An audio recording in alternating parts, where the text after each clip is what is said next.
नागपुर के पत्रकार क्लब में माजी गृह मंत्री अनिल देशमुख जी के द्वारा एक पत्रकार परिषद आयोजित की गई है। आइए देखते हैं क्या क्या मुद्दे हैं इस पत्रकार परिषद के और आने वाले विधानसभा चुनाव पे भी क्या अनिल देशमुख जी कुछ बोलेंगे। आइए देखते हैं इस पत्रकार परिषद को। दो समृद्धी मार्ग आहेत, त्या समृद्धी मार्गावर वर्ध्याच्या जवळ 1 जुलै 2023ला एक अतिशय दुर्दैवी अपघात झाला। त्या अपघातामध्ये जी लक्झरी बस होती त्यातले 25 लहान मुलं, महिला, पुरुष असे संपूर्ण बसला आग लागली आणि त्या आगीमध्ये होरपळून मृत्युमुखी पडलेत। त्यांच्या परिवारातील सर्व या ठिकाणी सर्व उपस्थित आहेत। त्याचबरोबर चंद्रशेखरजी मडावी जे या आंदोलनाचे संयोजक होते ते सुद्धा इथे उपस्थित आहेत। अविनाशजी काकडे हे सुद्धा या आंदोलनामध्ये सहभागी होते। वर्ध्याचे खासदार अमर काळे हे सुद्धा या आंदोलनामध्ये सहभागी होते। मुद्दा असा आहे की 1 जुलै 2023ला हा अपघात झाला। 15 महिने झाले अपघाताला आणि हा अपघात झाल्यानंतर देवेंद्र फडणवीस यांनी स्वतः जाहीर केलं, एकनाथ शिंदेनी जाहीर केलं। देवेंद्र फडणवीसनी कॅमेरासमोरून आपल्या सर्वांना त्याचं बाईट दिला आणि त्याच्यामध्ये देवेंद्र फडणवीसांनी सांगितलं की या अपघातामध्ये जे मृत्युमुखी पावलेत त्यांच्या प्रत्येक परिवाराला राज्य शासनाच्या माध्यमातून 25 लाख रुपये देऊ अशा पद्धतीची आपल्यासमोर येऊन त्यांनी घोषणा केली वर्ध्याला।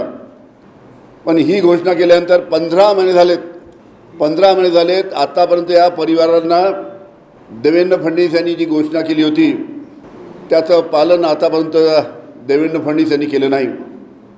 त्या अधिवेशनामध्ये मी हा स्वतः मुद्दा अधिवेशनामध्ये उपस्थित केला आणि सांगितलं की असं जर इतके दिवस जर आपण स्वतः आश्वासन या परिवारांना दिल्यानंतर राज्य शासनाकडून जर या परिवाराला मदत करण्यासाठी इतके दिवस लागत असेल तर ही अतिशय दुर्दैवी गोष्ट आहे। त्यावर बोलताना अधिवेशनामध्ये अजितदादा पवार त्या ठिकाणी होते। त्यांनी सांगितलं की अशा पद्धतीने जर देवेंद्र फडणवीस यांनी जर आश्वासन दिलं असेल तर ते आश्वासन राज्य शासन पाळेल आणि लवकरात लवकर मदत करेल। पण त्या हिवाळी अधिवेशनाला सुद्धा आता 4 महिने झालेत। हे सर्व परिवारातील लोक 104 दिवस साखळी उपोषणाला वर्ध्याला बसले होते।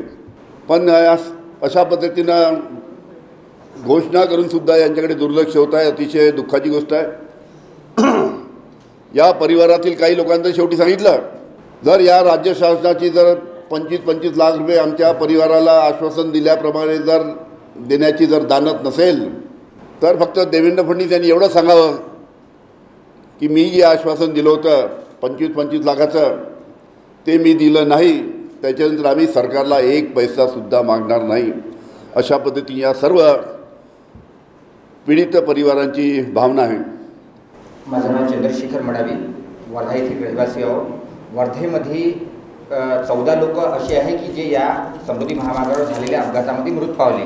या 14 लोकांसहित जे 25 लोक दगावले ते 5 जिल्ह्यातले होते। आम्ही सर्व लोकांनी मिळून 8 डिसेंबरपासून तर लोकसभेची आचारसंहिता लागतपर्यंत साखळी उपोषण केलं। त्या साखळी उपोषणामध्ये आमची मागणी एकच होती की माननीय देवेंद्र फडणवीस यांनी 1 जुलै 2023 रोजी बुलढाण्याला जेव्हा अपघात झाला होता त्या ठिकाणी असंख्य प्रसार माध्यमांसमोर ही घोषणा केली होती की प्रत्येक पीडित परिवारांना 25 लाख रुपये देऊ, घटनेची सखोल चौकशी करू आणि दोषींवर कारवाई करू। परंतु या 3 पैकी एकही गोष्ट न झाल्यामुळं आम्ही या गोष्टीचा पाठपुरावा म्हणून कुठेतरी साखळी उपोषणाच्या माध्यमातून शासनाला जाब विचारला।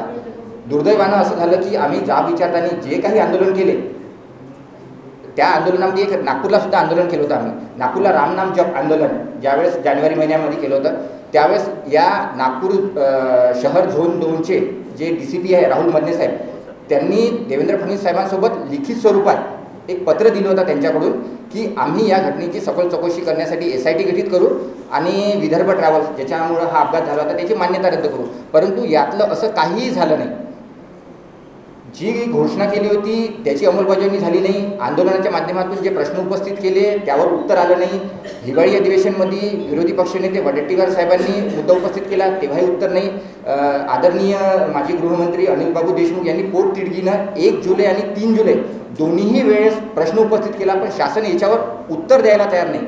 तर आमची आजच्या या पत्रकार परिषदेच्या माध्यमातून सर्व परिवारांच्या वतीने एकच विनंती आहे की गृहमंत्री उपमुख्यमंत्री माननीय देवेंद्रजी फडणवीस साहेब ज्यावेळेस तुम्ही वर्धेचे पालकमंत्री पदावर होते आणि वित्तमंत्री पदावर होते त्यावेळेस तुम्ही ही घोषणा केली होती.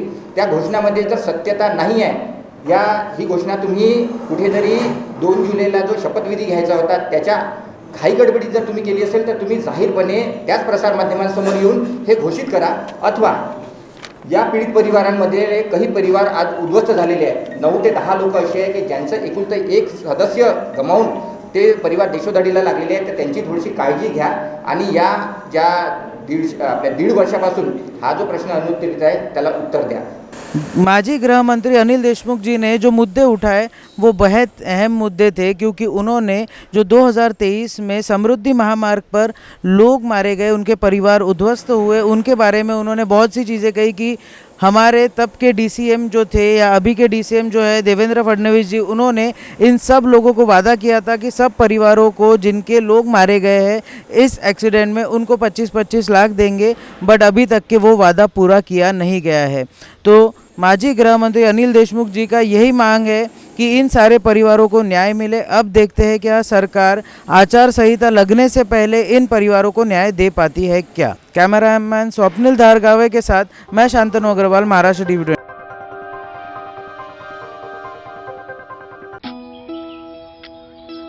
मोठी संसाराची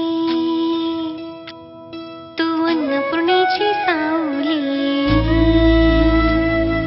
संस्कारात तूच खरी तूच माय माऊली, तूच माय माऊली.